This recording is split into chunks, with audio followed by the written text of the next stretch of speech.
എന്താ ഉണ്ണിമായെ, അറിയോ? അറിയിച്ചരാം. നിങ്ങളെയോ? നിങ്ങളെ അറിയാത്തവരാരെങ്കിലും ഈ നാട്ടിലുണ്ടോ? കോലവും വിറ്റിട്ടും നീയും തമ്പുരാനും ഇവിടെ തന്നെയാ കഴിയണെന്ന് എന്നാ വാരസ്യാരെ കണ്ടപ്പോഴാ അറിഞ്ഞേ. എങ്ങടെന്ന് വെച്ചിട്ട് ഇറങ്ങല്ലേ മോളെ. കഷ്ടം. ഞാൻ എപ്പോഴും പറയും നിന്റെ ഒരു യോഗം.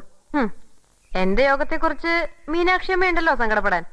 പക്ഷെ ഈ പെൺകുട്ടികളുടെ യോഗോ, കെട്ടിയൊരുക്കി നിങ്ങൾ കൊണ്ടു നടക്കണ ഈ കുട്ടിയോളെ ഇടയ്ക്ക് അതും കൂടിയൊന്ന് ഓർക്കണത് നന്നാവും.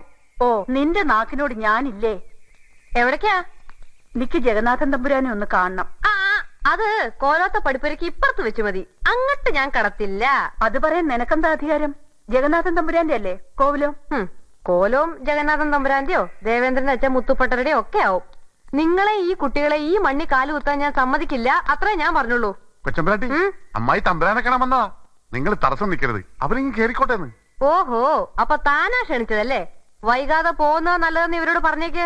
ഇവരുടെ കലിയിളക്കത്തിന്റെ കാര്യം മനസ്സിലാവുന്നുണ്ട്. വെറുതെ അല്ല ഇവിടെ ഒന്ന് ഇറങ്ങാതെ കൂടിയിരിക്കണേ. തമ്പുരാനെ നീ പൂട്ടി വെച്ചോ.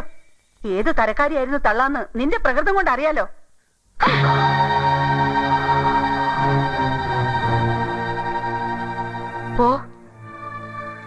പോവാൻ ഇനി എന്തെങ്കിലും നിന്റെ വായന്ന് വീണ ചൂലെടുക്കും ഞാൻ.